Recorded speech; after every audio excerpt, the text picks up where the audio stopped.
Guys, what's up?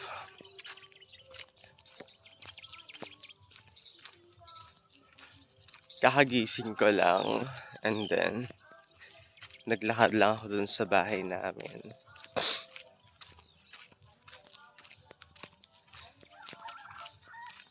Nagpakain kasi ako ng pusa.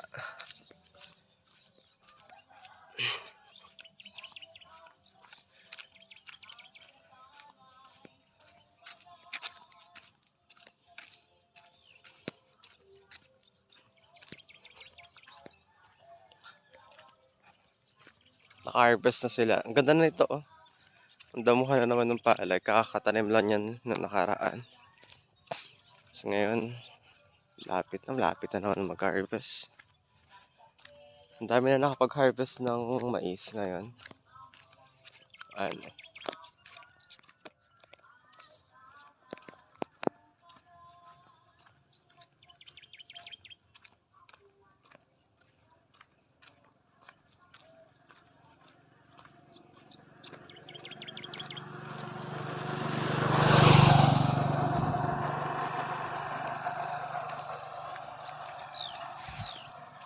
Ayan. Kagagising ko lang. Medyo haggard din tayo ngayon kasi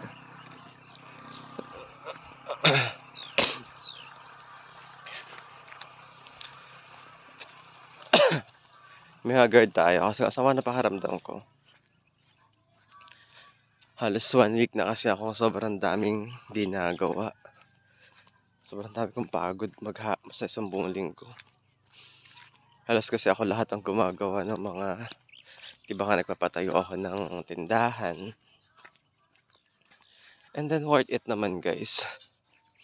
Kasi okay naman yung pwesto ko.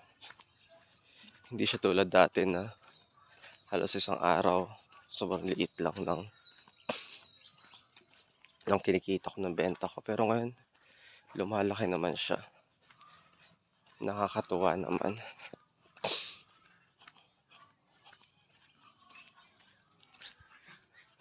Ang daming crow.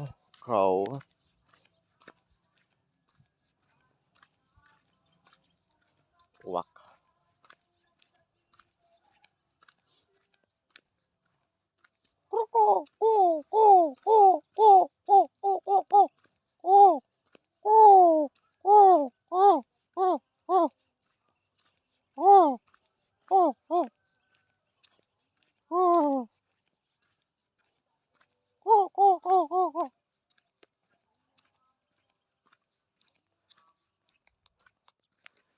Ang ganda ng crow, no? Gustong gusto ko yan, yung ibon na yan. Ang hirap lang kasi makahuli. Saka syempre, uwak.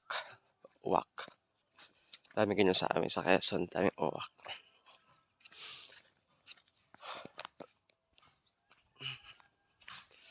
Ang haggard ko. Sobrang haggard ko ilang araw na.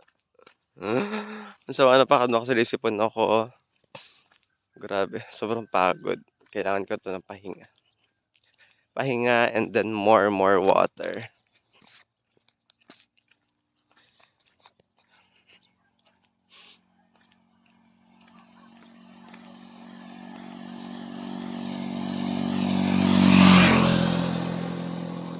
Kailangan ko ng pahinga at madaming tubig.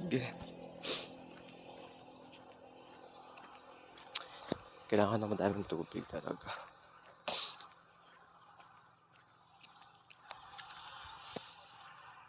O, diba? Simple lang yung buhay sa probinsya pero napaka-relaxing ng buhay dito. Nakakapagod everyday. Pero yung pagod kasi, worth it naman na pinaghihirapan mo. Kasi, gusto mo yung ginagawa mo. Willing kang mag-sacrifice ng maraming bagay. Basta, yung ginagawa mo ay gusto mo. Kasi kapag gusto mo isang bagay,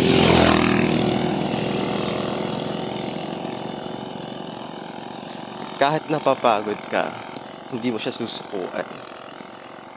Kahit na marami kang ma-encounter na problema, mahahanapan mo siya ng solusyon. And then mapag-aaralan mo na yung mga bagay na na dati na iniisip mo na mga problema na sobrang dami sunod-sunod, mapag-aaralan mo na ang unang bigyan ng solution ay yung kung ano yung problema na meron ka muna. And the rest, hayaan mo na muna, 'di ba? Saka ka na saka mo na problemahin kapag dumating na. Paisa-isa lang tayo, hindi tayo gano'n ka-ano, lakas para solusyonan lahat ng mga bagay na hindi pa nangyayari or possible na mangyayari.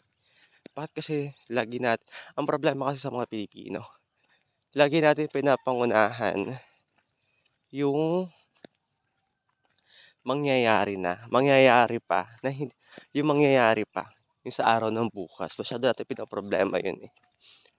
Ang kailangan mo lang ay enjoy kung anong meron ka sa panahon ngayon.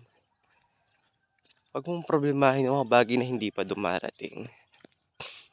Enjoy mo lang. Kasi kapag pinoproblema mo yung mga bagay na hindi pa dumarating, mababaliw at mababaliw ka lang nun.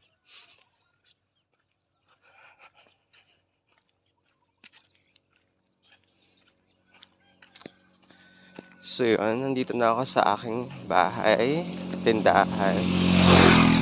Mamaya guys, mag-update ako sa pinagawa kong tindahan, nakalipat na ako. Marami pang kulang pero paunti-unti natin yung pupunuan. So yun guys, nandito na ako. Ayun, oh. Bye!